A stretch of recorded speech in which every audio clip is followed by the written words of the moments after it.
Bien, doctores, buenos días. El día de hoy vamos a revisar los capítulos de cardiología y hemato, ¿ya? Bien, en la parte de cardiología, un tema importante es cardiopatía isquémica, ¿no?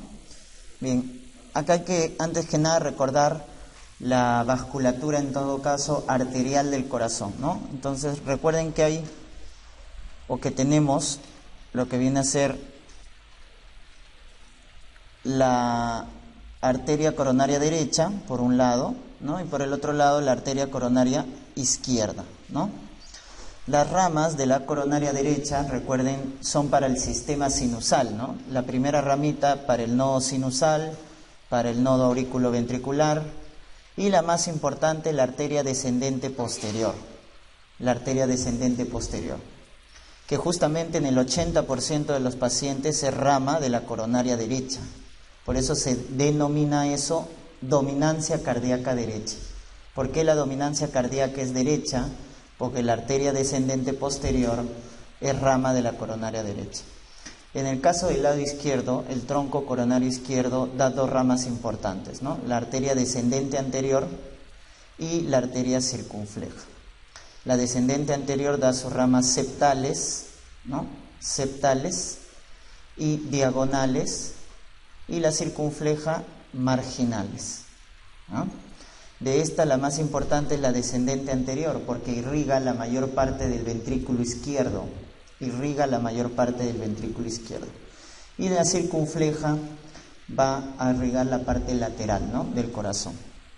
Muy bien, entonces eso es en cuanto a la vasculatura. Recuerden que el corazón se nutre en diástole.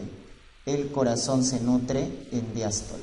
¿Estamos? El flujo arterial coronario se da en diástole. Muy bien.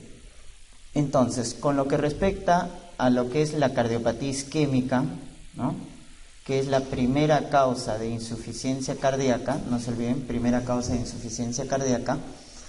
El contexto para hacer el diagnóstico, recuerden, el diagnóstico es eminentemente clínico, pero el contexto es un paciente más riesgo, paciente varón, adulto mayor, 50 años, con factores de riesgo cardiovascular mayores.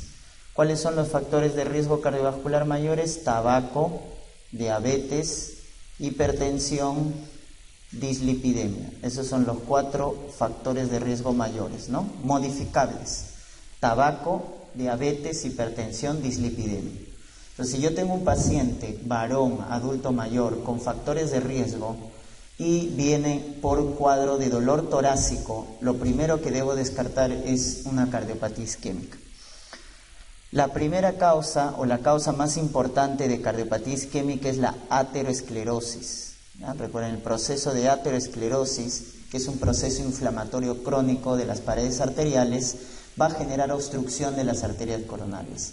Es la primera causa de cardiopatía isquémica, la ateroesclerosis. Se forman placas de ateroma y eso va a dar dos cuadros diferentes, dos entidades clínicas diferentes. Por un lado, como pueden ver acá, una placa que tiene una gruesa capa fibrosa, a la cual le vamos a llamar placa estable. Y justamente esta es la forma crónica de la cardiopatía isquémica, que le vamos a llamar angina estable. Angina estable. ¿Por qué? Porque esta placa de ateroma va creciendo lentamente, progresivamente, y da una estenosis fija.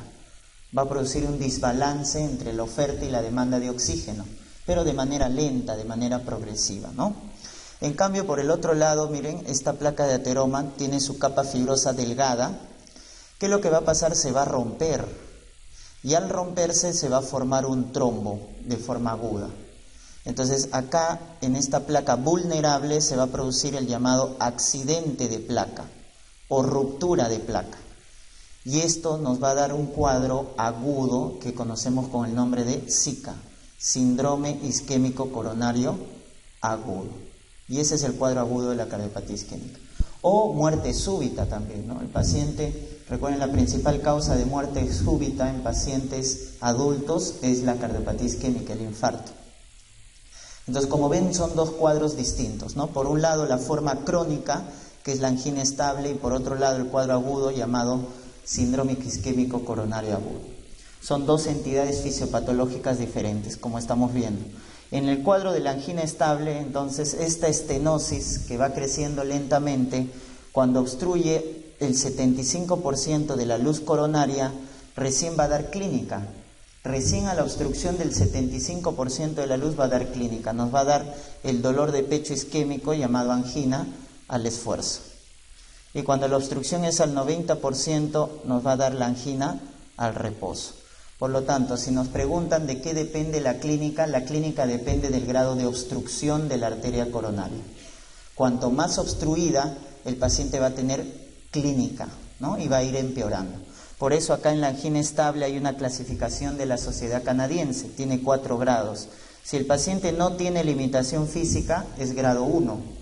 Si el paciente tiene limitación física al caminar más de 2 cuadras o subir más de un piso de escaleras, ese es grado 2.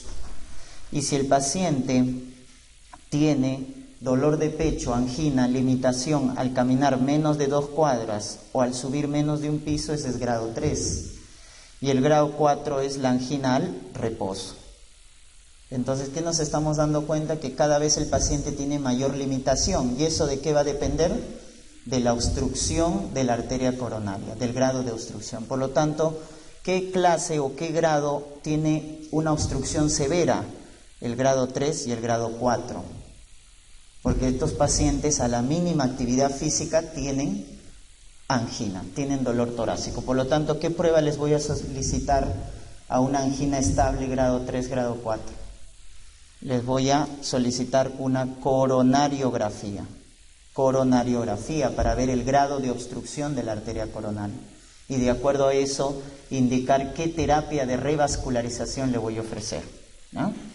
Entonces, esa es la angina estable, que es un cuadro crónico, lo clasificamos, ¿no?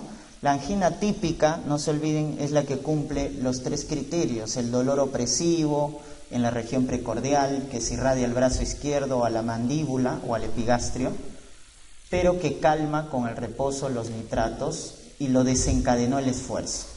Si cumple esos 3 criterios, le llamamos angina estable. Dolor en la región precordial, opresivo, que le desencadena el esfuerzo y calma con el reposo. Esa es una angina estable típica, ¿no? ¿Quiénes hacen anginas atípicas? Los diabéticos, los adultos mayores y las mujeres, ¿no? Mujer, diabético y adulto mayor, los abuelitos hacen angina atípica. A veces hacen angina o infarto sin dolor, ¿no? Lo que le llamamos infartos silentes. Muy bien, entonces si cumple esos criterios le llamamos angina estable. Entonces lo que tienes que recordarte es que en el cuadro agudo, ¿no?, que hemos dicho se da el accidente de placa y se rompe la placa y se forma un trombo. Ese trombo puede presentarse de 2 formas, como podemos ver acá. Una en la cual el trombo es pequeño y hace una oclusión parcial, todavía hay flujo sanguíneo, entonces es una oclusión parcial y el trombo es a base de plaquetas. En cambio, por el otro lado, miren, el trombo es grande, que ocluye toda la luz de la coronaria. O sea, acá estamos hablando de una oclusión total y el trombo es a base de fibrina. Entonces son 2 entidades diferentes en el cuadro agudo. Uno en el cual el trombo es a base de plaquetas, oclusión parcial, y el otro es oclusión total a base de fibrina. Estas 2 entidades del cuadro agudo lo podemos diferenciar justamente con el EKG, que es la primera prueba en los primeros 10 minutos cuando evaluamos a un Zika. Cuando evaluamos a un Zika, la primera prueba con la que vamos a clasificar es el electrocardiograma y nos vamos a fijar en el segmento ST. Si el ST no se eleva, estamos hablando de este primer caso, en la cual la oclusión es parcial, el trombo es pequeño y el trombo es a base de plaquetas. En cambio, por el otro lado, el de peor pronóstico es cuando vemos elevación del segmento ST, porque cuando el ST se eleva quiere decir que la oclusión es total y el trombo es a base de fibrina. Por lo tanto, son 2 entidades completamente diferentes, ¿no? Si uno no hace nada con este ST elevado, lo que va a producir es un infarto agudo de miocardio, con onda Q. Cuando aparece la onda Q de necrosis, quiere decir que se ha infartado toda la capa del miocardio, por eso le llaman infarto transmural, porque se infartó toda la pared del miocardio, por eso infarto con onda Q. En cambio, el ST no elevado tiene dos cuadros diferentes. Un cuadro en el cual no hay necrosis, por eso le vamos a llamar angina simplemente, inestable, porque es un cuadro agudo, y otro cuadro en el cual sí hay necrosis, infarto agudo, pero es una necrosis parcial, por eso le llamamos no Q, sin onda Q, porque la necrosis solamente es del subendocardio. Infarto no Q, también llamado subendocárdico, y el infarto con onda Q, o también llamado transmural. Entonces son diferentes casos, ¿no? El infarto con onda Q es de todo el miocardio, es transmural, y el no Q es simplemente del subendocardio. ¿Y cómo diferenciamos la angina inestable del infarto? Clínicamente no se puede porque son parecidos. La angina inestable del infarto la vamos a diferenciar con las enzimas, con los biomarcadores.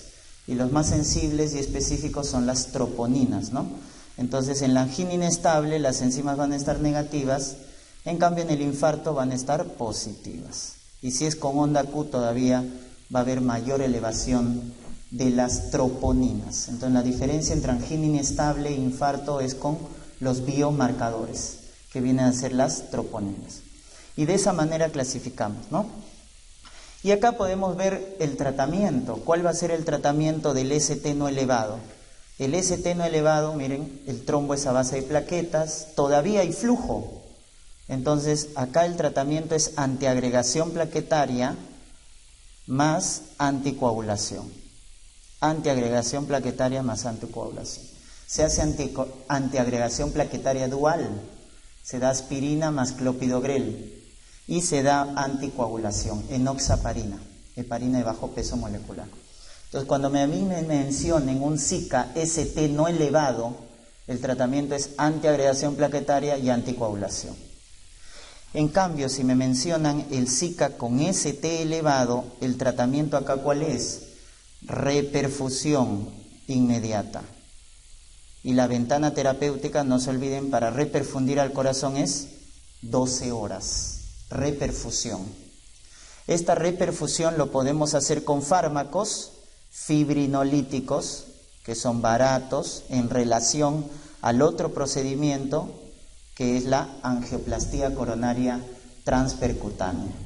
Entonces, cuando me digan ST elevado, yo debo pensar en fibrinolíticos, porque recuérdate que acá el trombo es de fibrina, por eso damos fibrinolíticos.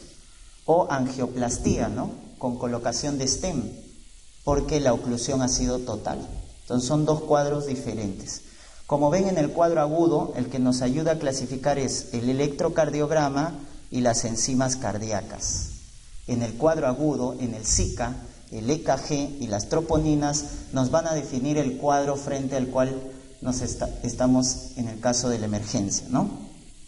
Mientras que por el otro lado, la angina estable, estos pacientes, como hemos mencionado, es un cuadro típico, cuadro paciente que viene por dolor opresivo, que lo desencadenó el esfuerzo, pero el reposo lo calma. ¿Qué pasa cuando hay duda diagnóstica? ¿Qué prueba solicito en una angina estable cuando hay duda diagnóstica? El test de esfuerzo o ergometría. La ergometría o el test de esfuerzo sirve para diagnosticar en casos de duda, cuando el cuadro no es típico. Y si el paciente no puede hacer ejercicio, porque el test de esfuerzo el paciente es dinámico, ¿no es cierto?, se le hace ecocardiograma, el ecocardiograma de esfuerzo. Si el paciente, por ejemplo, tiene una artrosis, ¿no?, severa y no puede hacer ejercicio dinámico. Entonces, como alternativa. Entonces, la ergometría, ¿para qué me sirve? En la angina estable, no se olviden, cuando hay duda. Y también sirve para pronóstico.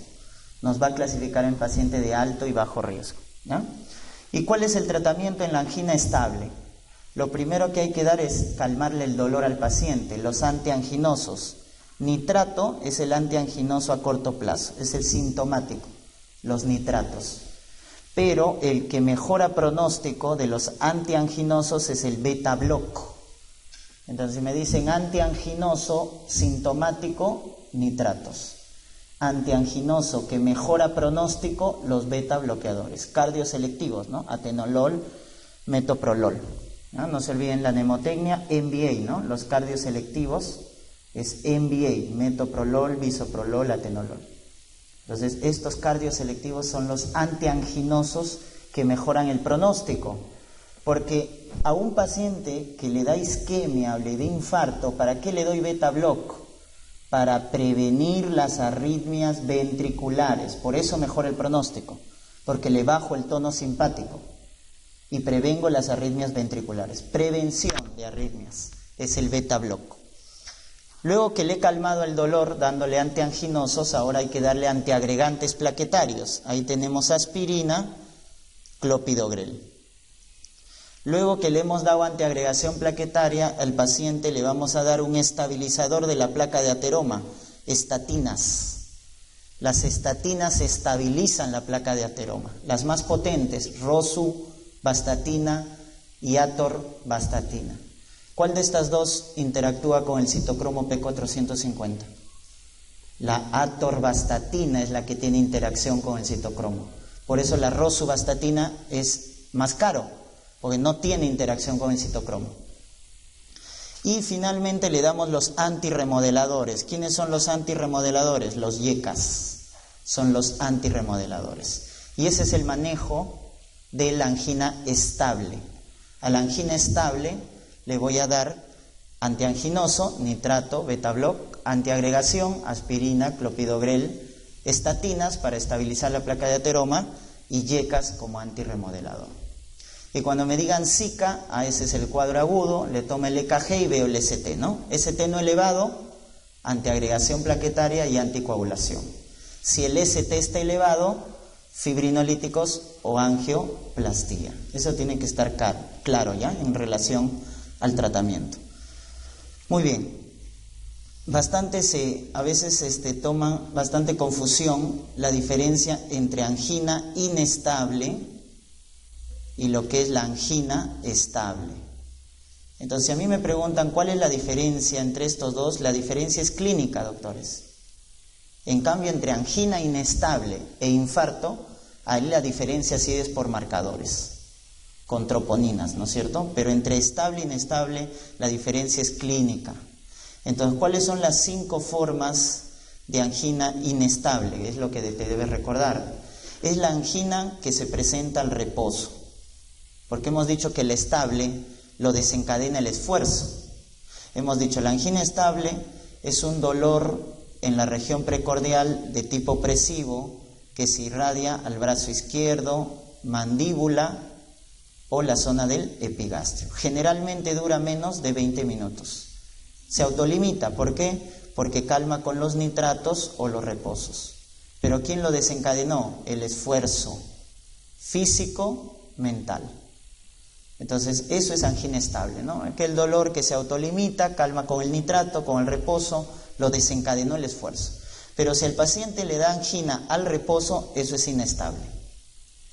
Si al paciente la primera angina que le da es inestable, es la llamada la angina de reciente comienzo. El debut de un cuadro de angina es inestable, la reciente comienzo. La angina progresiva, esa angina que aumenta de intensidad, que dura más de 20 minutos, que no se autolimita, que no calma, esa es inestable. La que va aumentando en intensidad, se prolonga más de 20 minutos, etc. La del posinfarto, el paciente se infartó y nuevamente hace angina dentro del mes, posinfarto, dentro del mes, dentro de los 30 días posinfarto es inestable. Y la del varón joven, ¿no? Joven, varón que consume cocaína, hace vasoespasmo, esa es la llamada angina de Prinzmetal. ¿Ya? Paciente varón que consume cocaína, varón joven que consume cocaína, hace vasoespasmo coronario y hace angina de Prinzmetal. Esa también se considera inestable. Entonces, como ven, la diferencia entre inestable y estable es una diferencia clínica, ¿no? En cambio, para diferenciar inestable de infarto, hemos dicho, son las enzimas, ¿no? O cuando ya aparece la onda Q, porque recuerden que el EKG, que es la prueba de evaluación en el cuadro agudo, en el Zika, nos ayuda bastante. Por ejemplo, los cambios son dinámicos. Primero se invierte la onda T, eso indica isquemia, inversión de la onda T. Luego se eleva el ST, ¿no? El ST elevado, que es el de peor pronóstico. Eso indica ya lesión. Y al final, si no haces nada con el ST elevado, ¿qué aparece? El infarto con onda Q. La onda Q indica necrosis. Entonces, si la troponina está positiva o si hay onda Q, quiere decir que ya se infartó el paciente, ¿no? O sea, hay necrosis, ¿no? Hay necrosis. O sea, ya acá se ha establecido un infarto agudo de miocardio con onda Q, ¿no? Entonces, esa es la evolución. Primero la onda T se invierte, aparece el ST elevado y luego la onda Q. Los cambios entonces en el EKG son dinámicos. Si un paciente viene a la emergencia, diabético, de 60 años, con dolor de pecho, le tomo EKG y sale normal, no puedo descartar el cuadro. Tengo que volver a repetir, porque en cualquier momento puede aparecer el cambio en el EKG, ¿ya? Entonces entiendan que los cambios en el EKG son dinámicos. Es un examen auxiliar, no determina. Lo que determina es la clínica. Y el EKG también nos sirve para ver qué cara del corazón se está infartando. Entonces, cuando nos dicen B1, B2, miren, ahí está, B1, B2, ¿qué miran? El septum, es el infarto del septum. B3, B4, ¿qué cara del corazón es? Anterior. Por eso cuando me dicen anteroseptales de B1 a B4, de B1 a B4, este es el infarto de peor pronóstico, el anteroseptal. ¿Por qué de peor pronóstico? Porque es el que te va a producir edema agudo de pulmón o shock cardiogénico. Este es el que descompensa más al paciente hemodinámicamente. El infarto que descompensa más al paciente es el anteroseptal. Entonces, de B1 a B4, ¿no? Luego tenemos acá D2, ABF, D2, D3, ABF. ¿Qué cara del corazón están viendo?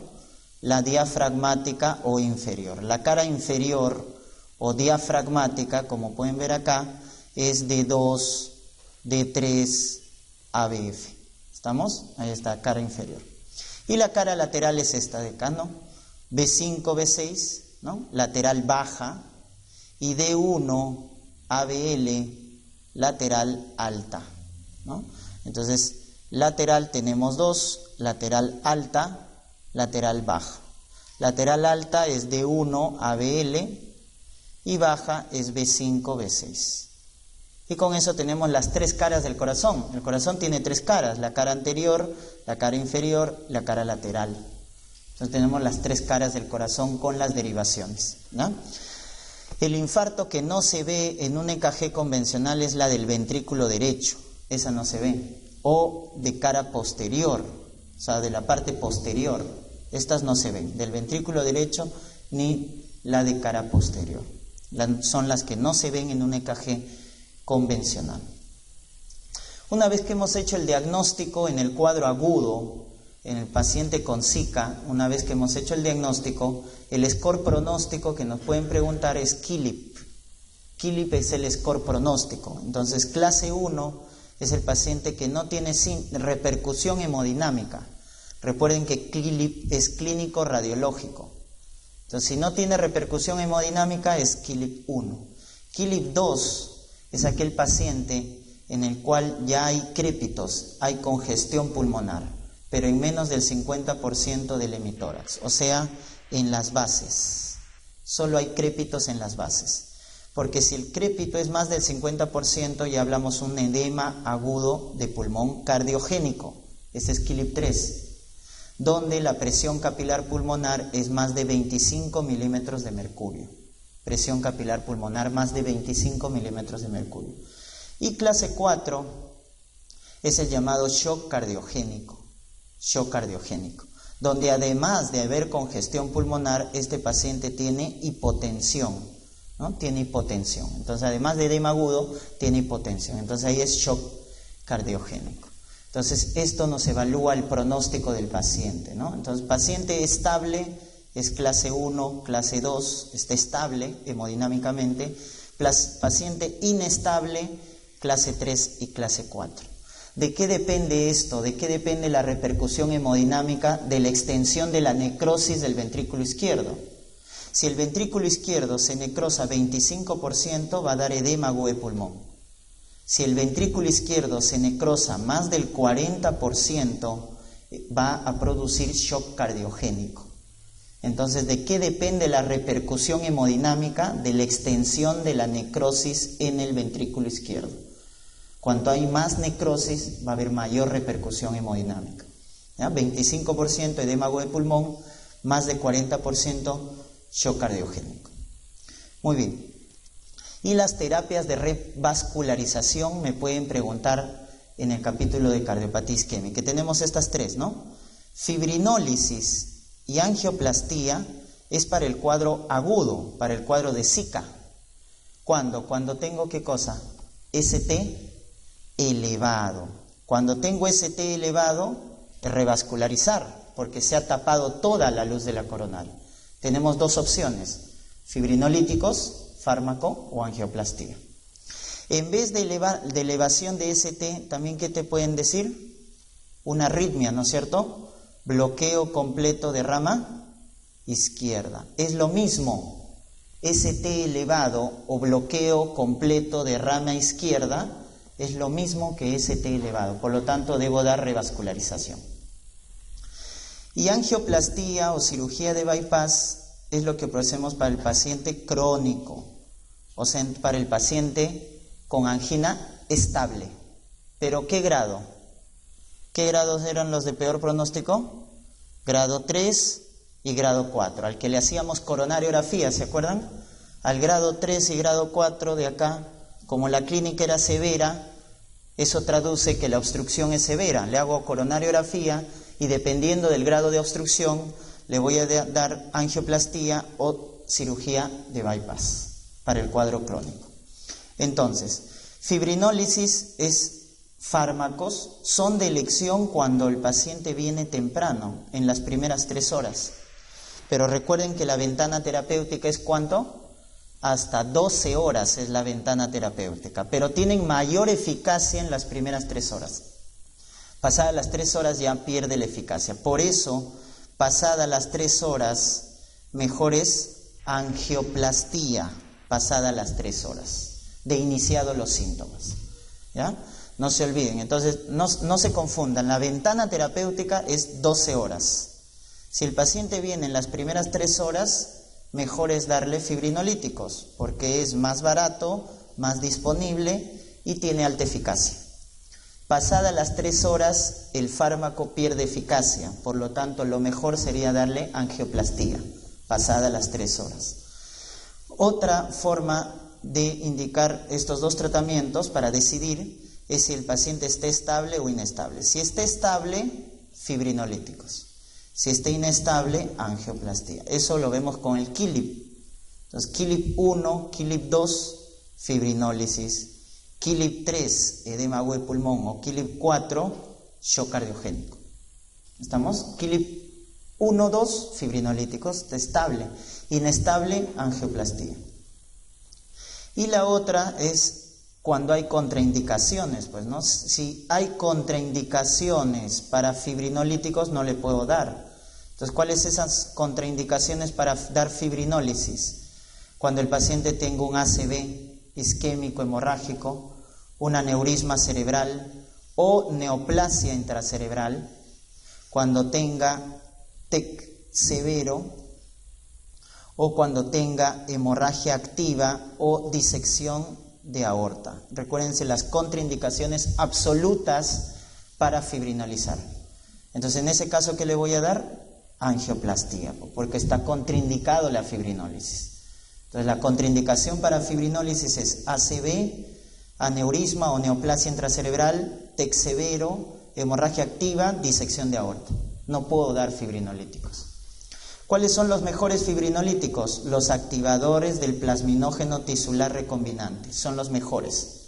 Alteplas, Tecnecteplas. Son los mejores, tienen mejor perfil farmacodinámico, farmacocinético que la streptokinasa.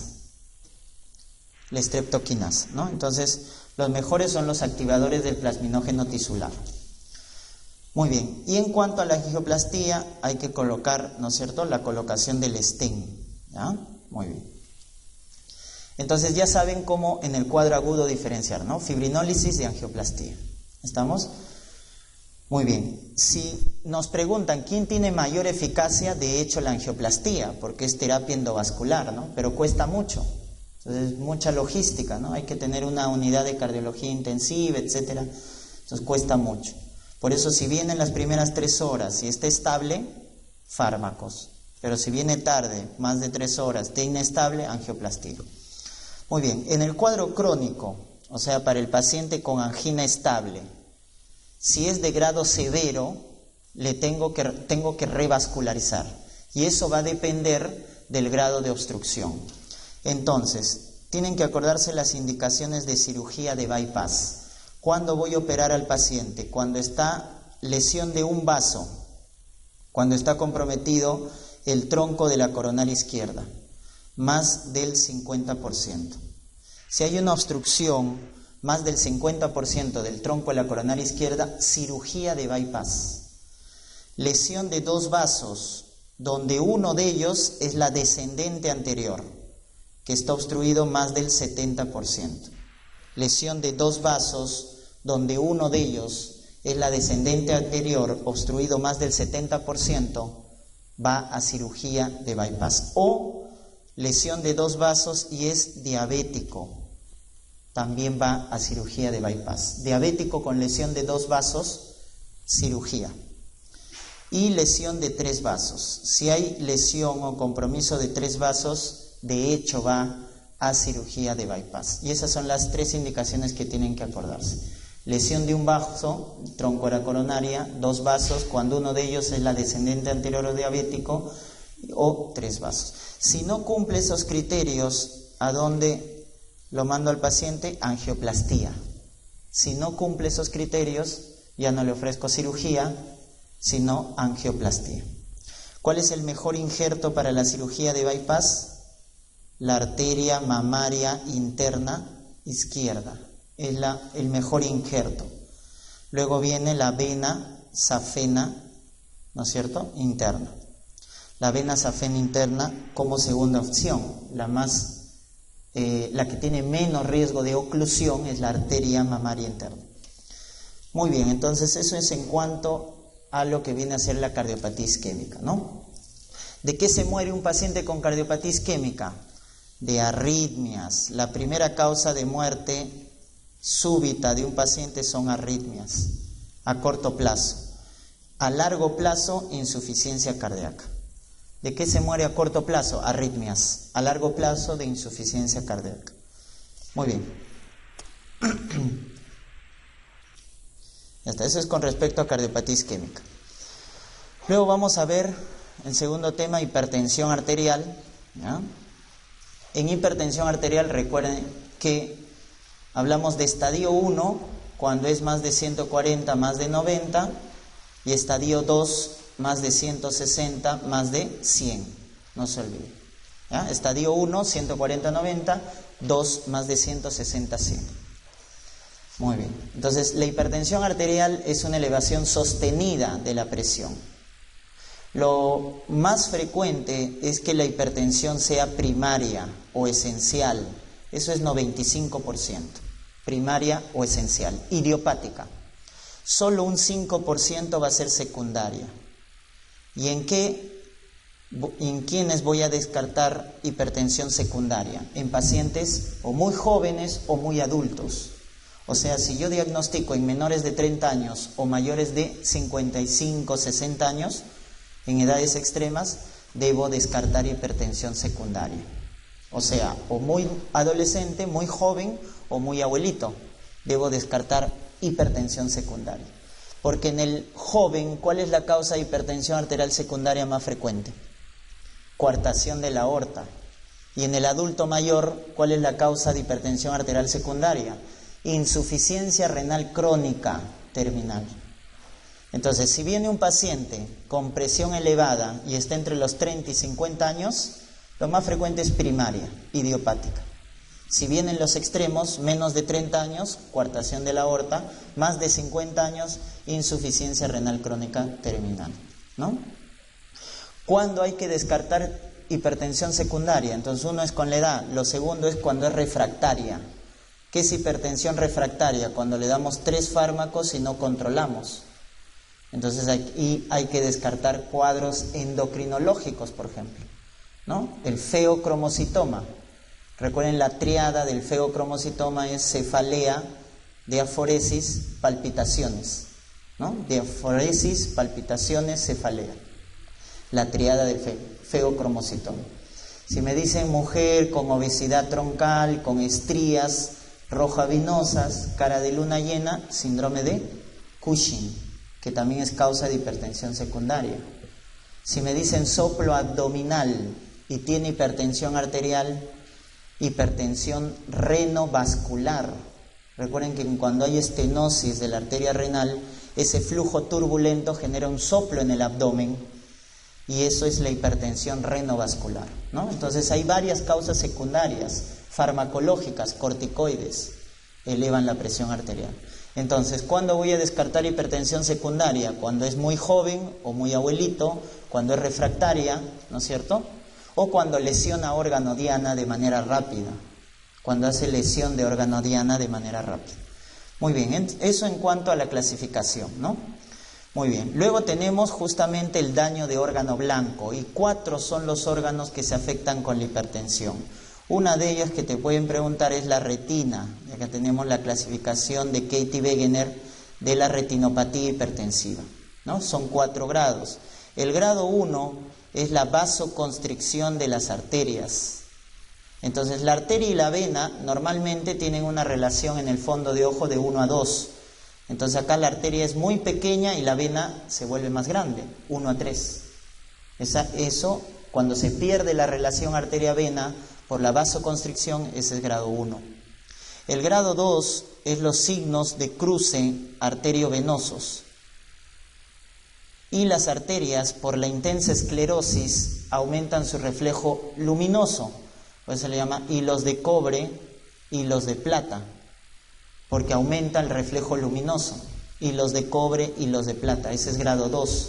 Entonces, signo de cruce arteriovenoso y aumento de reflejo luminoso es grado 2. Estos dos es del cuadro crónico, lesión crónica de la hipertensión en la retina, el grado 1 y el grado 2. El grado 3 es exudado, hemorragia, no te olvides. Y el grado 4 es edema de papila, ¿no? Papiledema. Y estos, el 3 y el 4, es lesión aguda. Y a esta le llamamos hipertensión maligna. Cuando la retina es grado 3, grado 4, le llamamos hipertensión maligna, ¿no? Necrosis fibrinoide. Ese es el grado 3, grado 4. ¿Estamos? Muy bien. También afecta ¿a quién? Al corazón. ¿Qué produce la hipertensión en el corazón? Hipertrofia del ventrículo izquierdo. Por eso va a dar falla en la diástole. Por eso se ausculta un cuarto ruido. Eso me indica falla de la diástole. Cuarto ruido, falla diastólica. ¿Por qué se produce falla diastólica? Falla en el llenado. Porque hay una hipertrofia ventricular concéntrica, hacia adentro. Por lo tanto, la cavidad se vuelve pequeña. Entonces hay una falla en el llenado. Y esta es la principal causa de mortalidad en los pacientes con hipertensión arterial, cuando hace hipertrofia del ventrículo izquierdo.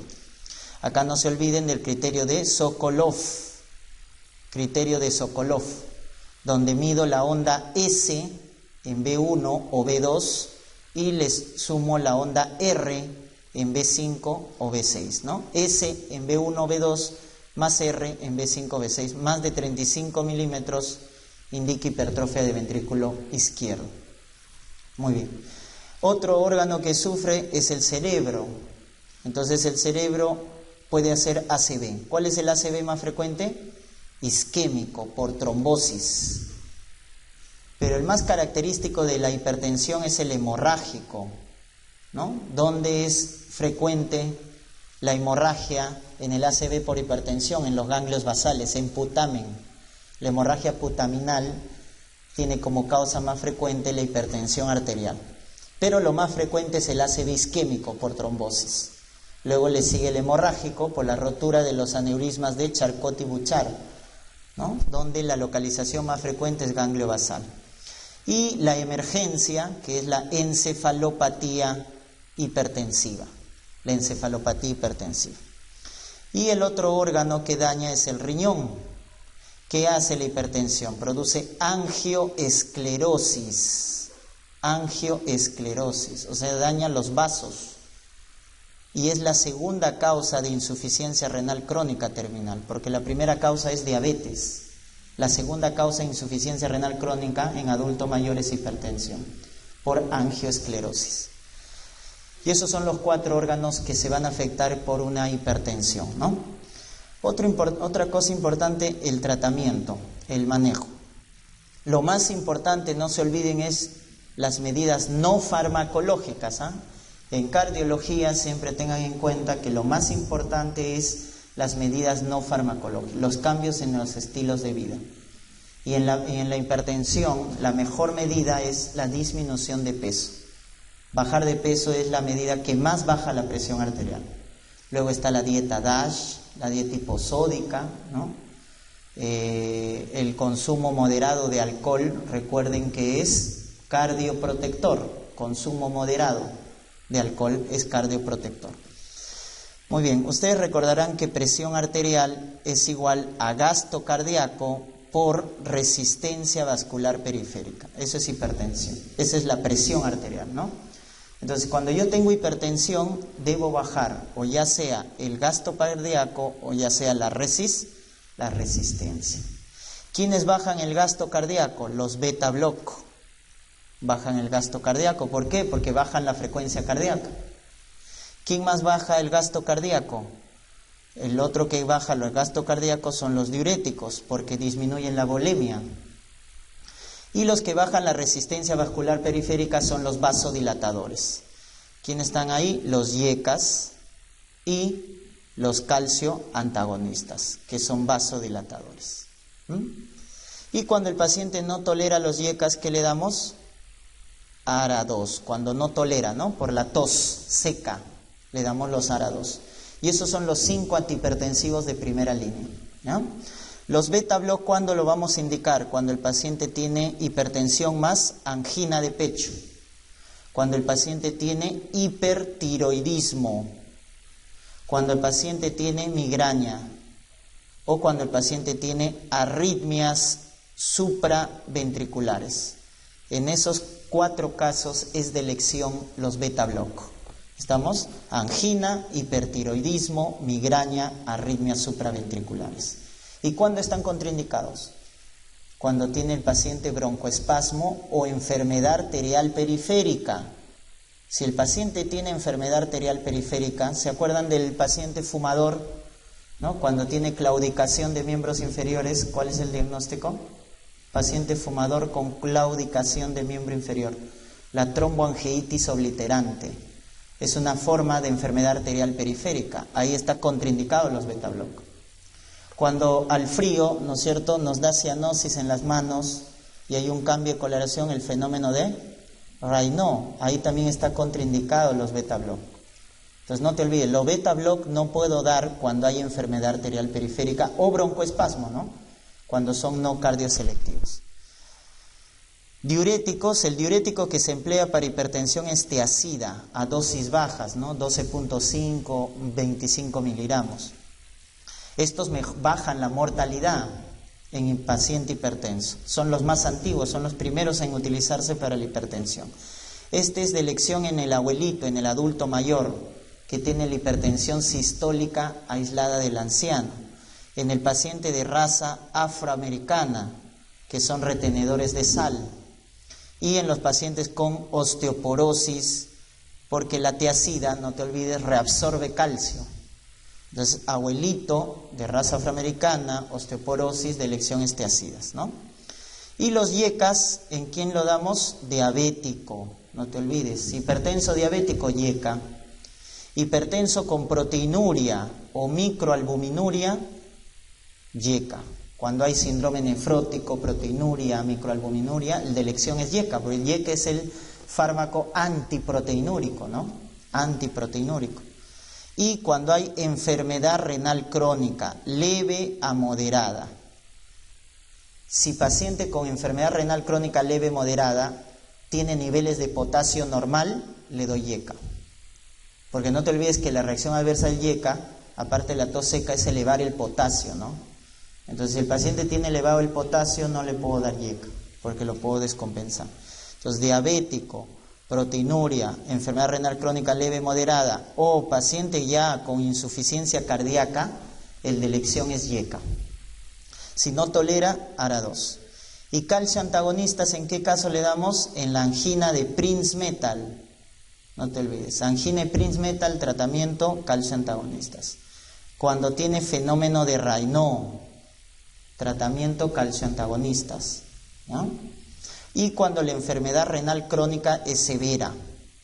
Si tengo paciente con enfermedad renal crónica severa o niveles de potasio elevado, ahí le doy calcio antagonistas porque ya no puedo utilizar YECA. ¿Estamos? Insuficiencia renal leve, moderado, YECA. Severa, calcio antagonistas. Muy bien, y ese es el manejo con los antihipertensivos de primera línea, ¿no? De ahí que te pueden preguntar en gestante, pues y eso lo hemos visto en obstetricia, ¿no? Gestantes metildopa, nifedipino, hidralazina, labetalol. Esos 4 se utilizan en gestante. Los demás están contraindicados. Metildopa, nifedipino, hidralazina, labetalol. En pacientes con HBP, con próstata, los alfa-1 bloqueantes. ¿Quién está ahí? Tamsulosina, prazosin. Tamsulosina, prazosin para el paciente con HBP. Y para el paciente con feocromocitoma, el tratamiento son los bloqueantes alfa-1 y alfa-2. Y ahí está la fentolamina para la crisis hipertensiva del feocromocitoma, fentolamina, ¿no? Que son ya antihipertensivos, ¿no es cierto?, de segunda generación. Muy bien, eso con respecto a hipertensión.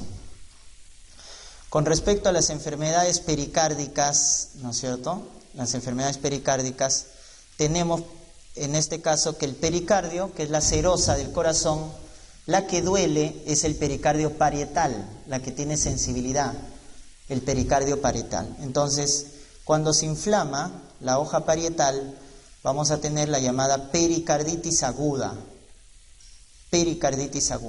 ¿no es cierto?, cuya causa más frecuente es viral o idiopático, ¿no? Y acá recuérdense del virus Coxsackie B virus. El que produce pericarditis, miocarditis es Coxsackie B. El Coxsackie A produce herpangina o síndrome mano-pie-boca. Pericarditis, miocarditis es el Coxsackie B, ¿no?, de bobo. O sea, es el que inflama el pericardio. O idiopático. Luego están las bacterianas que causan, ¿no es cierto?, grave lesión del pericardio. Y acá tenemos en nuestro medio Mycobacterium tuberculosis, que más que aguda, TB produce pericarditis subaguda crónica. Entonces, si me dicen pericarditis subaguda crónica, en nuestro medio tuberculosis, ¿no? Luego están las autoinmunitarias, no te olvides, lupus, artritis reumatoide, ¿no? Lupus, artritis reumatoide, también están dentro de las causas de pericarditis aguda. Pero la causa más frecuente es viral, ¿no? Es viral. Muy bien. Para el diagnóstico de pericarditis aguda, recuerden que el diagnóstico, ¿no?, hay 4 criterios. El primer criterio es el dolor torácico. Entonces, el dolor torácico, ¿cómo es de la pericarditis? Es un dolor, ¿no es cierto?, que cambia con la respiración o cambia con la postura, cosa que no pasa en la cardiopatía isquémica. Si el dolor torácico cambia con la inspiración, el paciente inspira y le duele más, o cambia con la postura, el paciente se echa, le duele más, se sienta, le duele menos, entonces ese dolor es del pericardio, ¿no? Cambia con la respiración, cambia con la postura. Segundo criterio es el frote pericárdico. Entonces hay un frote, ¿no?, a la auscultación, un frote o roce pericárdico. Tercer criterio es el EKG. Con esto voy a confirmar la pericarditis, el EKG, porque me va a dar los cambios en el electrocardiograma. Y un cambio es la elevación del ST, como en el Zika, ST elevado. Pero la diferencia acá es que en el infarto, no te olvides, el ST se eleva cóncavo hacia abajo. En cambio, en la pericarditis la elevación del ST es cóncavo hacia arriba, ¿no? Cóncavo hacia abajo, infarto. Cóncavo hacia arriba, pericarditis, ¿no es cierto? Entonces, eso no te olvides, ¿no? Entonces, acá es una elevación del ST cóncavo hacia arriba, como pueden ver acá, cóncavo hacia arriba. Y la otra diferencia es que es difusa, o sea, en todas las derivaciones. Una elevación del ST de forma difusa, eso es pericarditis, es de forma difusa, ¿no? Muy bien. Y no se olviden, el primer signo en el EKG de pericarditis es el infradesnivel del segmento PR. Infradesnivel del PR. Es el primer dato electrocardiográfico. Pero el más característico es la elevación del ST cóncavo hacia arriba de forma difusa, ¿no?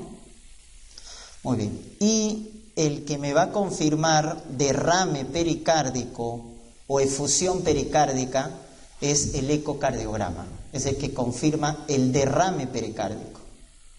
Entonces, el ecocardiograma me va a confirmar el derrame, ¿no? Acá recuerden, hay un signo semiológico cuando hay derrame pericárdico, el signo de Ewart, que es la matidez en la zona infraescapular izquierda por el colapso alveolar. Como hay derrame pericárdico, produce colapso alveolar y eso da una zona mate en la zona infraescapular izquierda. Y ahí están los 4 criterios para pericarditis aguda, ¿no? Muy bien. ¿Cuál es el tratamiento de la pericarditis aguda? El tratamiento para una pericarditis aguda es AINES a altas dosis, aspirina, ibuprofeno, etc. Y para prevenir la recurrencia, colchicina. Entonces, los AINES a altas dosis y la colchicina, que sirve para prevenir la recurrencia, no se olviden. Porque el 25% de las pericarditis son recurrentes. Entonces, para prevenir se le da colchicina. Y AINES, si no responde a los AINES, corticoides, ¿no? Corticoides. Ese es el manejo de la pericarditis aguda. Ya está. ¿Y cuáles son las dos complicaciones de la pericarditis aguda? Por un lado, entonces se produce un derrame pericárdico masivo, produciendo el taponamiento cardíaco, cuando el derrame es masivo. O cuando se fibrosa el pericardio y me da la pericarditis constrictiva, ¿no? Entonces, el taponamiento cardíaco es cuando hay mucho derrame. Entonces, de forma aguda, el corazón se tapona con 250 mililitros en el espacio pericárdico. Y de forma crónica con 2 litros. Entonces, si hay un derrame de esa cantidad, de forma aguda o crónica, el corazón se tapona. Entonces, no lo deja expandirse al corazón, porque hay mucho líquido en el espacio pericárdico. Acá el diagnóstico es clínico, recuérdate la triada de Beck. Entonces, la triada de Beck es hipotensión arterial, aumento de la presión venosa central, que se manifiesta con aumento de la ingurgitación yugular, y los ruidos cardíacos están disminuidos de intensidad, o ruidos apagados que le llaman. Esa es la triada de Beck: hipotensión arterial, ingurgitación, ruidos cardíacos apagados. Mucho se relaciona esto con los eventos traumáticos, ¿no? Paciente con trauma en el tórax no penetrante o penetrante y hace esta triada, taponamiento cardíaco, ¿no? Muy bien. Y el pulso, no te olvides, el pulso paradojal. Pulso paradojal, que es aquel pulso en el cual baja más de 10 milímetros de mercurio cuando el paciente inspira. Si el paciente inspira y el pulso, la presión baja más de 10 milímetros, le llamamos pulso paradojal, taponamiento cardíaco. ¿Cómo confirmamos el taponamiento cardíaco? Con ecocardiograma, no se olviden. Para derrame es ecocardiograma. Para pericarditis a seca es EKG. Para derrame pericárdico es ecocardiograma. ¿Y cuál es el signo específico de taponamiento en el ecocardiograma? Colapso de las cavidades derechas, ventrículo, aurícula derecha. El colapso de las cavidades derechas es el signo específico de taponamiento cardíaco. Y el tratamiento es la pericardiocentesis. Pericardiocentesis, ¿no? Hay que drenar. Recuerden que el taponamiento cardíaco da shock obstructivo. Muy bien, y cuando se fibrosa o se calcifica es la pericarditis constrictiva. Entonces acá lo que está pasando es que se ha fibrosado el pericardio, se ha calcificado. Entonces me da la pericarditis constrictiva. La clínica acá es de una insuficiencia cardíaca derecha, porque como se ha fibrosado el pericardio, el corazón no se llena bien. Al no llenarse bien las cavidades derechas, toda la sangre regresa. Entonces el paciente va a tener ingurgitación yugular, va a tener edema, va a tener ascitis, va a tener hepatomegalia. O sea, datos de congestión pulmonar derecha, porque se ha fibrosado el pericardio. Y acá un signo que nos puede ayudar es el signo de Kussmaul, que es el aumento de la ingurgitación yugular a la inspiración. Cuando a la inspiración aumenta la ingurgitación yugular se llama Kussmaul.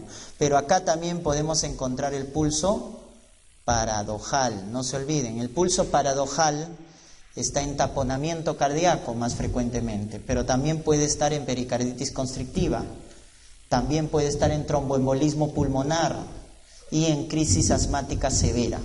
No se olviden esas 4 entidades: taponamiento, pericarditis, tromboembolismo y crisis asmática severa puede dar el pulso paradojal. El método diagnóstico de elección es la tomografía, que va a evaluar, o resonancia, ¿no? TAC o resonancia, que va a evaluar la fibrosis o calcificación. Y el tratamiento es quirúrgico, hay que hacer una pericardiectomía, tratamiento quirúrgico. Muy bien.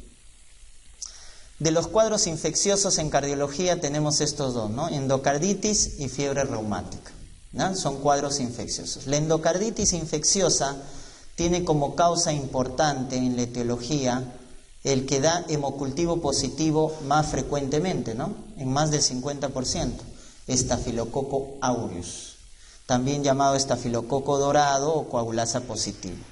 Esa es la causa más frecuente de endocarditis, en válvula natural, en adictos a droga por vía parenteral y en válvula protésica. Entonces, hay otro estafilococo, el estafilococo epidermidis. Este es cuando me digan válvula protésica que tiene una implantación menor a 12 meses. O sea, la llamada implantación de la válvula protésica precoz. Entonces, es una válvula protésica que lo han implantado recientemente. La causa más frecuente en endocarditis es estafilococo epidermidis. Y cuando es cáncer de colon o pólipo en colon, Streptococcus bovis, no te olvides, Streptococcus bovis. Pero la causa más frecuente en los demás casos es Staphylococcus aureus, ¿no? Muy bien, eso en cuanto a la etiología. En cuanto al diagnóstico, acá lo que tienen que acordar son los criterios de Dux, ¿ya?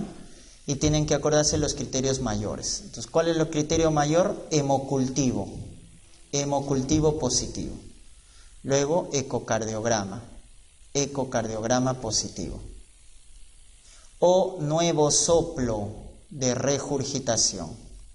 Esos son los criterios mayores, nuevo soplo de regurgitación. ¿Estamos? Muy bien. El hemocultivo positivo, mínimo 2 muestras. El ecocardiograma positivo, ¿qué quiere decir? Que observe una masa oscilante, que es la vegetación, la verruga bacteriana, o un absceso miocárdico, o la dehiscencia de una prótesis valvular, la dehiscencia de la prótesis.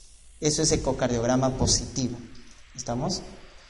Muy bien, entonces si me dicen masa oscilante, absceso o dehiscencia de prótesis valvular, eso es ecocardiograma positivo.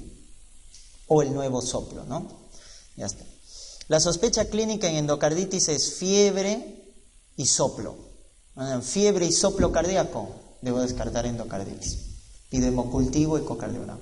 Porque de ahí nos puede dar cualquier cosa la endocarditis. Recuerdan, esta es la infección en cardiología del médico internista, ¿no? Nos puede dar ACV, nos puede dar falla renal, nos puede dar infarto pulmonar, etc. Entonces puede dar cualquier cosa, puede dar factor reumatoide positivo, síndrome nefrítico, etc., ¿no? Entonces la sospecha es fiebre, soplo, pedimos hemocultivo, ecocardiograma para descartar endocarditis infecciosa, ¿no?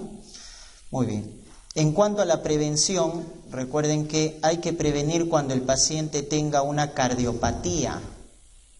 Entonces, si el paciente tiene una cardiopatía, por ejemplo, producto de la fiebre reumática, en el caso de los adultos, o tenga una prótesis valvular, o tenga una cardiopatía congénita, la más frecuente, el CIB, entonces si el paciente tiene una cardiopatía subyacente, hay que dar profilaxis para endocarditis infecciosa, cuando es sometido a un procedimiento invasivo. ¿Con qué se hace la profilaxis? Por vía oral, amoxicilina, por vía parenteral, ampicilina. Y si es alérgico a los beta-lactámicos, clindamicina. Clinda cuando es alérgico. Amoxi vía oral, ampicilina vía parenteral y clindamicina si es alérgico. Muy bien. Y el tratamiento es antibióticos de forma prolongada, ¿no? Entonces, si me dicen pues que es el estafilococo aureus o epidermidis, entonces depende, ¿no? Si es meticilino sensible, le doy oxacilina. Si es meticilino resistente, le doy vancomicina. Si es Streptococcus viridans, basta con penicilina para Streptococcus viridans o ceftraxona en el peor de los casos, si hay resistencia. Y siempre, no se olviden, los beta-lactámicos se combinan ¿con quién? Con aminoglucósidos para aumentar la sinergia. Entonces doy beta-lactámico más aminoglucósido. ¿Estamos? Si es Staphylococcus aureus, oxacilina, meticilino sensible, vancomicina si es meticilino resistente, ¿no? Muy bien. De forma prolongada, ¿no? 4 a 6 semanas. ¿Y cuándo operamos a un paciente con endocarditis? Cuando el paciente hace insuficiencia cardíaca, cuando el paciente tiene abscesos, cuando el paciente hace embolismo o cuando hay dehiscencia de prótesis valvular. Ya son algunas de las indicaciones que indican cirugía. Cuando la causa de la endocarditis es hongos, o bacterias de difícil erradicación como Brucella, la endocarditis por Brucella es severa, van a cirugía. Entonces, Brucella, hongos, o cuando tiene estas complicaciones, falla cardíaca, abscesos, embolismos o dehiscencia, cirugía. La fiebre reumática es una reacción cruzada, recuerden, de la infección por una faringitis aguda del estreptococo beta hemolítico del grupo A, que es el piógenes. Ya está. Entonces no se olviden, es una reacción cruzada, o sea, el cuerpo forma anticuerpos, forma inmunoglobulinas y esas inmunoglobulinas que se formaron contra el estreptococo piógenes reaccionan contra el endocardio de las válvulas, contra las articulaciones, etc. Entonces es una reacción cruzada, ¿no? Como el síndrome de Reiter, ¿se acuerdan? Como la artritis reactiva, es una reacción cruzada, ¿no? Esta es la complicación más severa y más frecuente de la faringitis por piógenes, la fiebre reumática, ¿no? Muy bien. Acá para el diagnóstico se tienen que acordar de los criterios de Jones, que es fácil de recordarnos los criterios mayores porque hay una mnemotecnia que es cáncer, ¿no? Cáncer. Ahí está la mnemotecnia para los criterios mayores. C de carditis, A de artritis, N de nódulos subcutáneos, C de corea de Sydenham y R de eritema marginatum. Eritema marginatum. Ya está. Carditis, artritis, nódulos, corea de Sydenham, eritema marginatum. ¿Estamos? Muy bien. Entonces eso es con respecto a los criterios de Jones, ¿no? Además puede haber, ¿no es cierto?, prolongación del PR en el EKG. Ellos son criterios adicionales, ¿no? El intervalo PR se puede prolongar. Puede haber la enzima, ¿no? La antistreptolicina tipo O positiva o elevación de reactantes de fase aguda, BCG, PCR, ¿no? Muy bien. Acá el manejo más importante es la erradicación de la bacteria, que lo hacemos con antibióticos, ¿no? Penicilina o amoxicilina, ¿no? Penicilina por vía parenteral o amoxicilina por vía oral. Entonces lo más importante acá es el manejo antibiótico para erradicar a la bacteria. Y la prevención, no se olviden, la profilaxis, ¿de qué va a depender? De si tiene o no valvulopatía. Si no tiene valvulopatía, la profilaxis es hasta los 21 años. Si tiene valvulopatía, si tiene estenosis mitral, insuficiencia mitral, la profilaxis es hasta los 40 años o de forma indefinida. Eso han preguntado, ¿ya? Si no hay valvulopatía hasta los 21 años, perdón. Si hay valvulopatía hasta los 40 años o de forma indefinida.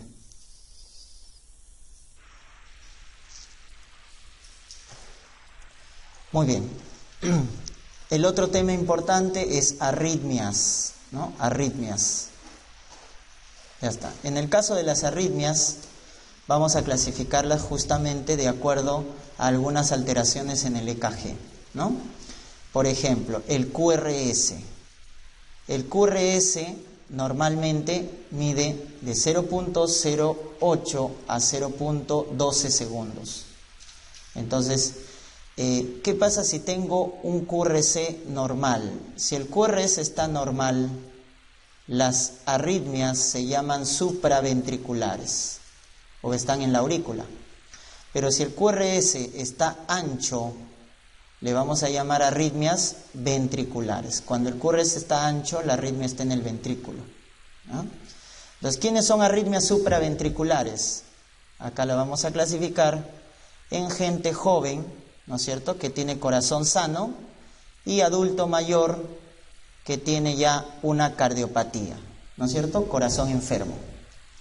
Entonces, en gente joven con corazón sano, te tienes que recordar la taquicardia paroxística supraventricular y el Wolff-Parkinson-White. La taquicardia paroxística supraventricular es típica de mujer joven y se produce por fenómenos de reentrada, circuitos de reentrada. En cambio, el Wolff-Parkinson-White, Wolff, varón, se produce por una vía accesoria que se llama el haz de Kent, una vía accesoria. A este le llaman también síndrome de preexcitación, ¿no?, al Wolff-Parkinson-White. Ya está. Entonces, ¿cuál es la clínica de la taquicardia paroxística supraventricular? No te olvides, palpitaciones súbitas, regulares, en una mujer joven. El Wolff-Parkinson-White será en el varón, pero este tiene criterios en el EKG. PR corto, varón con PR corto y onda delta.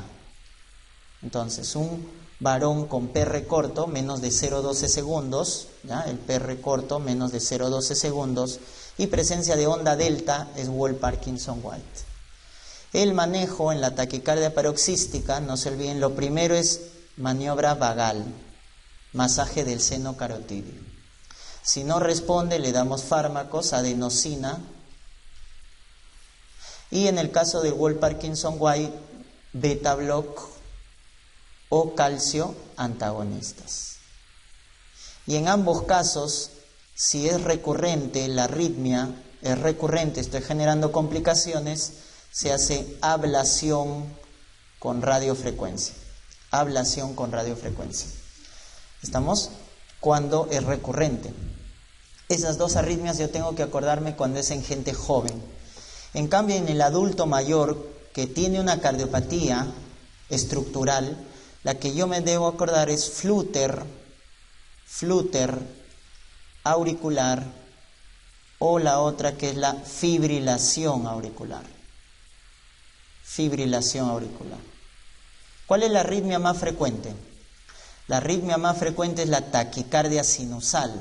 Esta es la más frecuente, la taquicardia sinusal, donde la frecuencia solamente está aumentada, ¿no?, más de 100. Pero la más frecuente en el paciente hospitalizado o en la práctica clínica es la fibrilación auricular. Entonces, mucho cuidado con la pregunta. Si nos dicen la arritmia más frecuente en paciente hospitalizado o en la práctica clínica, es fibrilación auricular.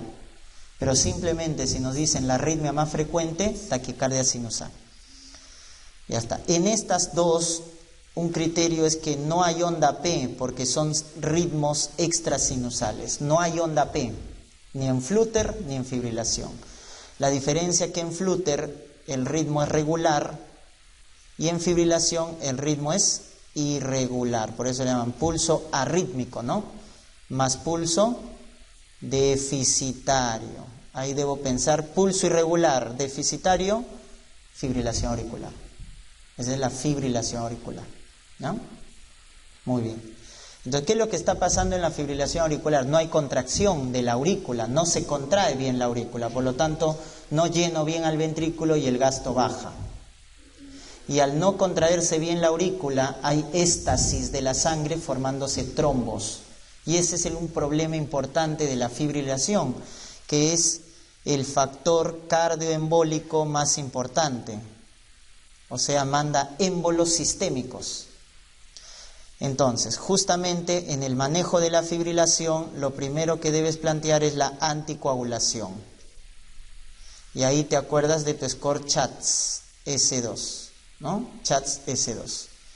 Entonces, las siglas son C de insuficiencia cardíaca, H de hipertensión, A es de la edad, más de 65 años, D de diabetes y S de stroke, ACV. Basta que tenga uno de estos criterios, falla cardíaca, hipertensión, adulto mayor, diabético o ACV, para anticoagular con warfarina. Basta que tenga un criterio de estos 5, lo anticoagulamos.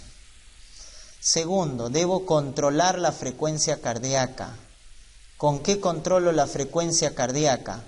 Con los llamados frenadores del nodo AB. Entonces, ¿quiénes frenan el nodo AB? El beta block son los mejores. Luego están los calcio antagonistas y en último lugar está digoxina. Esos sirven para controlar la frecuencia cardíaca. Beta block, calcio antagonista, digoxina, ¿no? Y lo último es la cardioversión. Cardiovertir, o sea, volverlo de ritmo extrasinusal, volverlo a ritmo sinusal. Se hace cardioversión eléctrica cuando el paciente está inestable. ¿Qué es inestable? Hipotenso o con trastorno de sensorio. Y eso es para cualquier arritmia que genere inestabilidad hemodinámica, hipotensión o trastorno de sensorio, cardioversión eléctrica. Cualquier arritmia que descompense al paciente hemodinámicamente, cardioversión eléctrica. Pero si está estable, entonces le hacemos cardioversión farmacológica cuando esté estable. Y si el paciente entonces está estable, le hacemos la cardioversión farmacológica con el grupo o los antiarrítmicos del grupo 1C, flecainida, propafenona. Y cuando el paciente es muy grave, descompensado, le utilizamos amiodarona, ¿no? En los casos de arritmias severas, graves, no se olviden, utilizamos amiodarona. Y esa es la secuencia cómo deben enfocar el tratamiento de la FA. Primero la anticoagulación, luego controlar la frecuencia y último es la cardioversión, ¿no? No se olviden que antes de cardiovertir hay que anticoagular cuando el paciente tiene más o menos de 48 horas.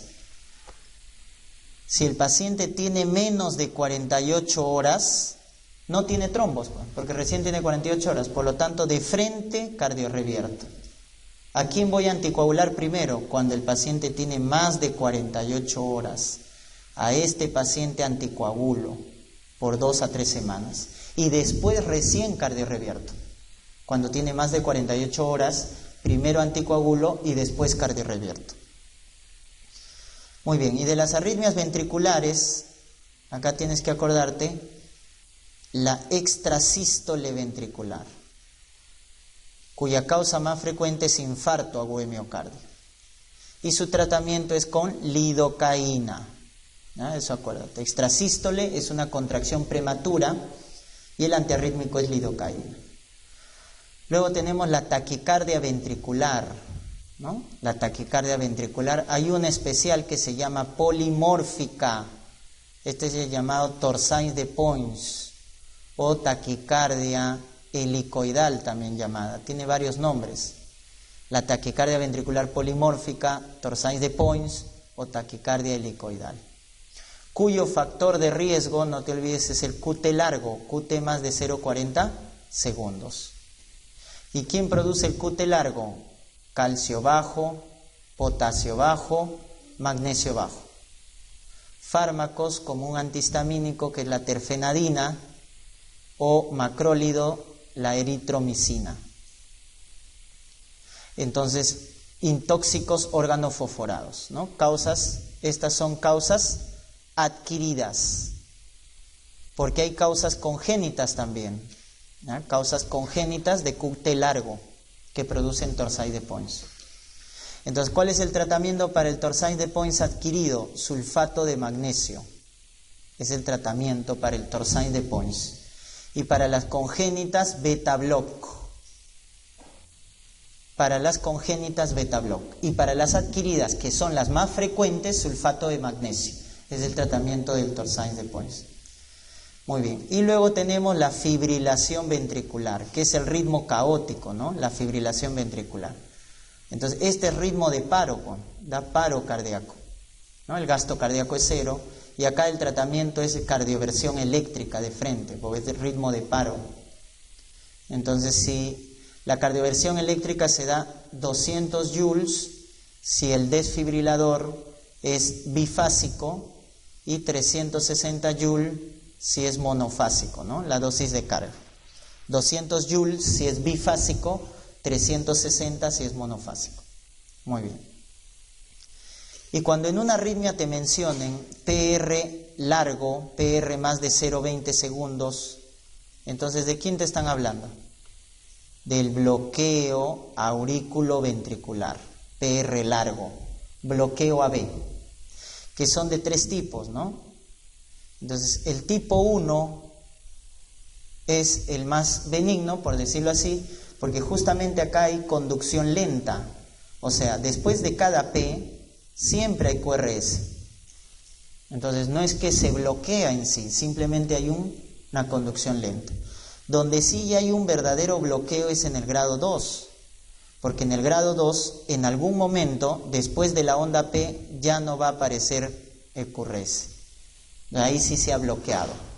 Y acá tienes que acordarte, porque hay 2 tipos, el MOVITZ 1 y el MOVITZ 2. ¿Cuál es la diferencia entre estos 2 de acá, MOVITZ 1 y MOVITZ 2? Es que en el 1 el PR va creciendo progresivamente y en el 2 el PR es constante. Y al crecimiento progresivo del PR se le llama fenómeno de Wenckebach. Fenómeno de Wenckebach.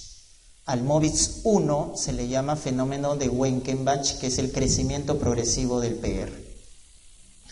Y el grado 3 es el bloqueo completo. Esta es la disociación auriculoventricular, es el bloqueo completo. ¿Estamos? Bloqueo completo, disociación auriculoventricular. Esta nos da la onda A cañón. La onda A cañón, por si acaso. El bloqueo AB. En cambio, ¿quién tiene onda A? Esa es la onda del pulso venoso, ¿no? Onda A ausente. La fibrilación auricular. La fibrilación auricular nos da la onda A, que es la de contracción auricular. Está ausente. Y la onda A cañón en el bloqueo AB de 3er grado. ¿Ya? Muy bien. ¿A partir de dónde se coloca marcapaso? MOVITZ 2 y bloqueo de 3er grado. El MOVITZ 2 y bloqueo de 3er grado marca paso. Muy bien, de las miocardiopatías tenemos la dilatada, la hipertrófica y la restrictiva. Esta es la más frecuente, ¿no? La dilatada. Ya está. La dilatada causa una disfunción en la sístole. Por eso la fracción de eyección está baja, menos de 30%. En cambio, en la hipertrófica y la restrictiva, la falla es diastólica. Falla diastólica. Por eso, la fracción de eyección acá está normal. Fracción de eyección normal. Porque la hipertrófica y la restrictiva dan falla diastólica. Por eso la fracción de eyección está normal. La dilatada, la causa más frecuente primaria es idiopática. Secundaria, no te olvides, el alcoholismo crónico, alcohol. En la hipertrófica, la causa primaria es por mutación de una proteína contráctil, la miosina, mutación de la miosina. Y la secundaria, asociada a miocardiopatía hipertrófica, es la ataxia de Friedreich, que es una ataxia hereditaria, ¿no? Que sigue una herencia autosómica recesiva. Por eso, si en neurología nos preguntan, el paciente con ataxia de Friedreich, ¿de qué se muere? De miocardiopatía hipertrófica. Es la principal causa de muerte de la ataxia de Friedreich. Y en la restrictiva, la causa secundaria asociada es la amiloidosis. En la restrictiva, la amiloidosis, ¿no? El depósito de la proteína beta-amiloide. Muy bien, entonces eso en cuanto a la etiología. En cuanto a la clínica, la dilatada da clínica de insuficiencia cardíaca, o sea, da disnea, da fatiga, ¿no es cierto? Y esta es la que se asocia a fibrilación auricular. Por eso puede producir embolismo. Y el pulso que tiene la miocardiopatía dilatada es pulso dícroto, de dilatada, ¿no? Dícroto. Ya está. Y esta es la que se asocia a FA, por eso puede dar embolismo. La hipertrófica da clínica de estenosis aórtica. Entonces nos da disnea, síncope, angina. Pero en orden inverso, ¿no? Porque ustedes se acuerdan cuál es el orden de aparición en la estenosis aórtica. Primero es angina, luego síncope y luego disnea. En esta es al revés el orden de aparición. Primero es disnea, luego síncope y luego angina. Y el pulso de la miocardiopatía hipertrófica se llama pulso bisferiens. Pulso bisferiens. Ya está. Y de la restrictiva, la clínica es parecida a la pericarditis constrictiva, que ya lo hemos visto. Entonces da insuficiencia cardíaca derecha, ¿no? Edema, ingurgitación, y también te puede dar el signo de Kussmaul. Por eso, para diferenciar pericarditis constrictiva de miocardiopatía restrictiva, ¿cuál es el estudio de elección? Imagen, tomografía. Porque la TAC nos va a diferenciar si lo que está alterado es el pericardio o el miocardio, ¿no? Muy bien. Entonces, eso es en cuanto a las diferencias, ¿no? Y el manejo es similar. En la dilatada, ¿no? Como es parecida al ICC, hay que darle IECA, hay que darle diuréticos. En la hipertrófica hay que darle beta-block o calcio antagonistas. ¿Y qué pasa si el paciente tiene antecedente, ¿no es cierto?, familiar de muerte súbita, o es muy joven, o tiene arritmias ventriculares? Se coloca este dispositivo. Puede que te pregunten, ¿ah? El DAI, el desfibrilador automático implantable. Se coloca a los pacientes que tienen factores de riesgo de muerte súbita, ¿no? Estos son los pacientes que, ¿no?, deportistas de alta competencia y se desploman, ¿no?, y muerte súbita. Tienen miocardiopatía hipertrófica. Entonces, si es muy joven, tiene arritmias ventriculares o tiene antecedente familiar de muerte súbita, hay que colocarle un desfibrilador automático implantable. Y la restrictiva es el manejo de la amiloidosis, ¿no? Hay que darle corticoides más melphalan. Corticoides más melphalan como tratamiento propia de la amiloidosis. Acá no se olviden, es estudio de imagen importante, la TAC, para diferenciar si el problema es pericardio o el problema es el miocardio, ¿no? Muy bien. Y en lo que respecta a shock, vamos a ver que esta es la clasificación, ¿no? Recuerden, shock es hipoperfusión de los tejidos. Hipoperfusión de los tejidos, generando hipoxia, pues, ¿no? Entonces, ¿por qué no le llega flujo sanguíneo a la célula? Porque el corazón está enfermo en su función sistólica, porque no hay volumen, o porque el corazón está enfermo en su función diastólica, o porque los vasos se han dilatado. Y esos son los 4 tipos de shock. El shock cardiogénico es cuando el corazón está enfermo en su función sistólica, contracción. Hipovolémico, no hay volumen. Obstructivo, cuando el corazón está enfermo en su función diastólica, llenado. O distributivo, cuando hay una vasodilatación generalizada, con lo cual baja la resistencia y con lo cual hay insuficiencia circulatoria. Muy bien, de estos el más frecuente es el shock distributivo, es el más frecuente, ¿no? En cuanto a la patogenia, en el shock cardiogénico, vamos a ver que la característica es que el gasto cardíaco está bajo, ¿no es cierto? Porque si el corazón está enfermo, no da un buen gasto cardíaco. En compensación, ¿qué hace el simpático? El simpático hace vasoconstricción y va a aumentar la resistencia vascular periférica. En compensación. Pero el problema es que va a haber mayor congestión pulmonar. Y ese es el dato característico del shock cardiogénico. Es el que da mayor congestión pulmonar. ¿Estamos? O sea, aumento de la presión capilar pulmonar. Eso es lo más característico del shock cardiogénico. Va a hacer gasto bajo con resistencia alta, pero hay bastante congestión pulmonar. En el shock hipovolémico, igual, si no hay volumen, no hay gasto cardíaco, porque el corazón no se llena bien, y por Frank Starling, si no lleno bien al corazón, no hay buen gasto. Al bajar el gasto, nuevamente se activa el simpático, hace vasoconstricción y aumenta la resistencia. Pero la diferencia acá es que no hay congestión pulmonar, porque no hay volumen, pues. Si no hay volumen, no va a haber congestión pulmonar. Y esa es la diferencia con el anterior. En el shock obstructivo, igual, no hay gasto cardíaco porque el corazón no se llena bien, está mal en su función diastólica.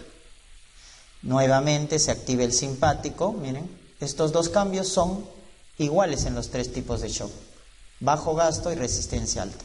Pero ¿cuál es la diferencia en el shock obstructivo? Como en el shock obstructivo está mal el llenado de las cavidades derechas, lo que va a haber acá es mayor congestión sistémica.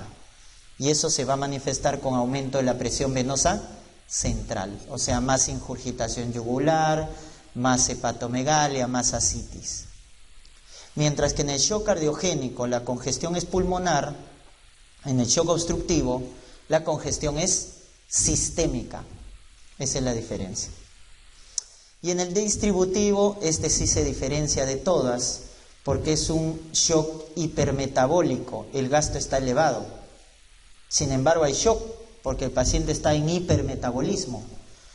Y lo característico es que como hay una vasodilatación generalizada, la resistencia está baja.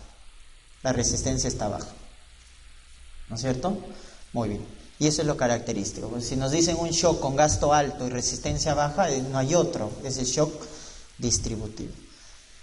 En cuanto a etiología, la principal causa de shock cardiogénico es el infarto, ¿no? Cuando se infarta más del 40% del ventrículo izquierdo. Ahí va a producir shock cardiogénico. También están las valvulopatías, también están las arritmias como productores de shock cardiogénico. Por eso cuando una arritmia produce shock cardiogénico, el tratamiento es cardioversión eléctrica, ¿no? Porque está inestable. Muy bien. Y en el shock hipovolémico, la principal causa, hemorragia, sangrado, ¿no es cierto? Pérdida en pacientes politraumatizados, etc. También están las pérdidas gastrointestinales, pérdidas renales, pérdidas por tercer espacio. ¿Quiénes hacen pérdida por tercer espacio? Obstrucción intestinal, grandes quemados, pancreatitis. Obstrucción intestinal, pancreatitis, grandes quemados, hacen pérdida por tercer espacio y pueden dar shock hipovolémico. En el obstructivo tenemos el taponamiento cardíaco, tenemos el neumotórax a tensión, tenemos el tromboembolismo pulmonar y tenemos la pericarditis constrictiva. Ya está, taponamiento cardíaco, neumotórax a tensión, tromboembolismo pulmonar y pericarditis constrictiva producen shock obstructivo. Y no se olviden que este tipo de shock y estas causas que estamos mencionando producen un disturbio eléctrico, producen la llamada actividad eléctrica sin pulso, que es un ritmo no desfibrilable de paro, ¿no? La actividad eléctrica sin pulso. Cuando tenga actividad eléctrica sin pulso, debo descartar estas causas: taponamiento cardíaco, neumotoras a tensión, tromboembolismo pulmonar. Y en el shock distributivo, la principal causa es sepsis. Es la principal causa, ¿no? Sepsis. Sobre todo por gram negativos, debido al lipopolisacárido. Luego está, ¿no es cierto?, el shock neurogénico, ¿no? Cuando hay un traumatismo vértebro-medular con lesión de médula espinal.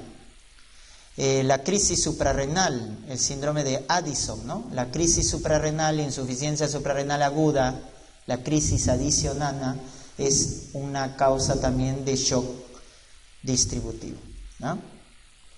Tratamiento. En el caso de shock cardiogénico, acá también están los tóxicos, ¿eh? Por ejemplo, los opioides, ¿no? Los narcóticos dan shock distributivo.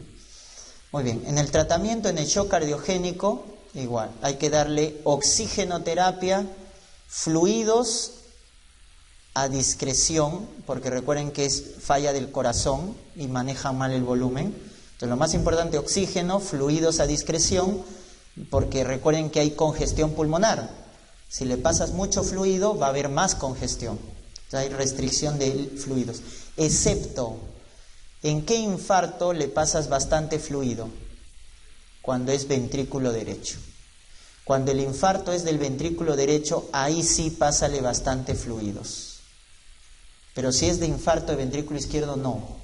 Porque el infarto de ventrículo izquierdo está produciendo congestión pulmonar. Y luego los vasopresores, ¿no? Inotrópicos. Dobutamina o dopamina. Dobutamina o dopamina. En el shock hipovolémico, lo más importante es fluidos, pues, ¿no? Cristaloides. Son los de elección, baratos, disponibles. Los cristaloides, cloruro de sodio. También podemos pasar coloides si hay disponibilidad. Y paquete globular cuando la hemoglobina es menos de 7. Menos de 7. Paquete globular. Ojo, hemoglobina, no hematocrito. Hemoglobina menos de 7. Pasamos paquete globular. Cuando es hemorrágico masivo y se altera el perfil de coagulación, TP, TPT, le pasamos plasma fresco congelado. Plasma fresco congelado, cuando se altera el perfil de la coagulación. Y en el shock obstructivo el manejo es etiológico, pues, ¿no? Si es un taponamiento, hay que hacer una pericardiocentesis. Si es un neumotoras a tensión, un drenaje torácico, ¿no? Si es tromboembolismo pulmonar, anticoagulación. O sea que el manejo es etiológico. Y en el distributivo, acá sí, oxígeno, fluidos, es lo más importante inicialmente, ¿no? Para levantar la presión arterial media, que debe ser más de 60, la diuresis debe ser más de 0.5 mililitros por kilo por hora. Esos son dos objetivos importantes en un paciente séptico: levantar la presión arterial media y la diuresis. Son objetivos a conseguir en el manejo de un paciente séptico, ¿no? Entonces, oxígeno, fluidos, pasamos vasopresores. En la sepsis el mejor vasopresor es la norepinefrina. La norepinefrina. Si hay disfunción cardíaca asociada, dopamina, ¿no? O dobutamina. Pero si es sepsis, típico, la norepinefrina, ¿no? Muy bien, entonces también damos vasopresores y controlamos el foco infeccioso, ¿no? Antibiótico. ¿Ya? Controlamos el foco infeccioso. Muy bien. Y de la trombosis, recuerden la triada esta es la triada de Virchow, ¿no es cierto? Lesión endotelial, éstasis de flujo o mucha coagulación, ¿no? Entonces, acá vamos a ver si se compromete la vena ilíaca externa, la femoral o la poplitea. Estamos hablando de qué trastorno: trombosis venosa profunda. La trombosis venosa profunda es cuando se comprometen las venas justamente, ¿no? profundas, en este caso la ilíaca, femoral o la poplitea. El sistema venoso profundo. Pero si se compromete la circulación arterial pulmonar, cuando se compromete la circulación arterial pulmonar, produce tromboembolismo pulmonar. Justamente la causa más frecuente de TEP es la trombosis venosa profunda. Si uno no trata la trombosis venosa profunda, el 50% de pacientes hace TEP. O sea, de cada 2, 1 hace TEP. ¿Estamos? Muy bien, entonces, por eso es muy importante el diagnóstico oportuno de la trombosis venosa profunda. ¿Cuál es la clínica? Edema, dolor, ¿no? Signo de Homans, no te olvides, dolor en la pantorrilla, a la dorsiflexión del pie. Edema, dolor, ¿no es cierto? Y la insuficiencia venosa superficial, ¿no? Varices. Ya está. Y la evaluación lo hacemos con dímero D más ecografía Doppler venoso, ¿no? Ecografía Doppler venoso. Pero el gol estándar, no se olviden, es la flebografía. Flebografía es el gol estándar. Pero la evaluación es con eco Doppler venoso y dímero D. El tromboembolismo pulmonar, por el contrario, la clínica es disnea súbita, intensa. Eso es tromboembolismo pulmonar. Luego nos puede dar taquicardia, taquipnea, dolor torácico, etcétera, ¿no? Y se le llama severa cuando genera hipotensión, cuando genera cianosis, ahí se le llama severa, TEP severo. ¿Y cómo hablamos un TEP? Nuevamente dímero D más, acá tenemos la angiotomografía, o, como alternativa, la gammagrafía pulmonar. Angiotomografía o gammagrafía. La angiotomografía o gammagrafía para la evaluación de tromboembolismo pulmonar. Pero el gol estándar de TEP, no se olviden, es la angiografía pulmonar, ¿no? Angiografía pulmonar. O sea, pintar los vasos, ¿no? De la circulación arterial. Muy bien, así hacemos entonces la evaluación, angiotomografía o gammagrafía más dímero D. Muy bien, y siempre acá recuerden los factores de riesgo. Para yo pensar en TBP o en tromboembolismo pulmonar, factores de riesgo, ¿no? Por ejemplo, que me digan mujer que consume anticonceptivos, reposo más de 4 días, cirugía mayor ortopédica, ¿no? Gestante, paciente con cáncer. Paciente, en este caso, entonces, adulto mayor también, ¿no? Los adultos mayores tienen más riesgo de trombosis. Anticonceptivo, reposo prolongado, cirugía ortopédica, gestante, cáncer, etcétera, son factores de riesgo.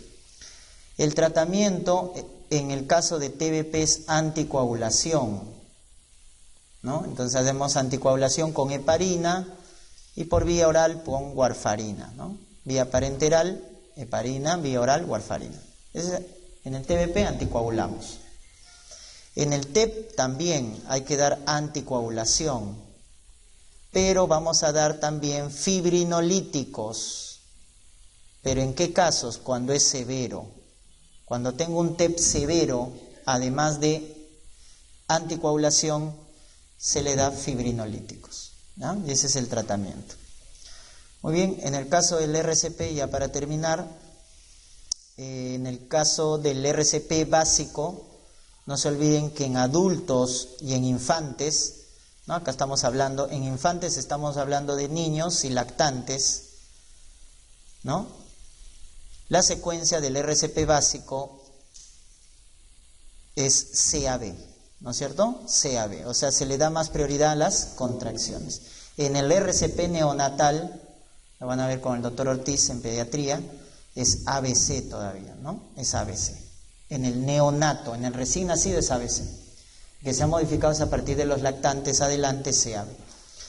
Ya está. ¿Cuántas contracciones hay que dar? Las contracciones son de 100 a 120 por minuto. ¿Cuánto hay que deprimir? 5 centímetros. ¿Ya? Lo que cambia con los infantes es el ciclo, ¿no? Es 30 contracciones, 2 ventilaciones, ya sea con 1 o 2 reanimadores. En cambio, en los infantes es 32 si es un reanimador o 15-2 si son 2 reanimadores. Ahí está la diferencia. Y en el neonato la secuencia es 3-1, ¿no? 3 contracciones, 1 ventilación. 3 contracciones, 1. 1, 2, 3, ventilo. 1, 2, 3, ventilo. Entonces la relación ahí cambia. Y luego ya viene el RCP avanzado. En el RCP avanzado el desfibrilador, no se olviden, importante para qué arritmias, para la fibrilación ventricular y para la taquicardia ventricular sin pulso. Para esos dos son los llamados ritmos desfibrilables, taquicardia ventricular y sin pulso y la fibrilación ventricular. En cambio, ¿quiénes no son desfibrilables? ¿Quiénes no se desfibrilan? La asistolia, que es casi premortem, y la actividad eléctrica sin pulso. Esas no necesitan desfibrilarse. Ya saben la carga, ¿no? Cuando es fibrilación ventricular o taquicardia, si es monofásico, 360 joules, si es bifásico, 200 joules.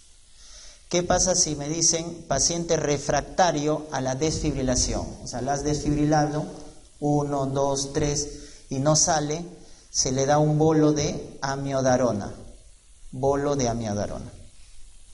Y también se usa catecolaminas. La catecolamina que se utiliza en RCP es la epinefrina.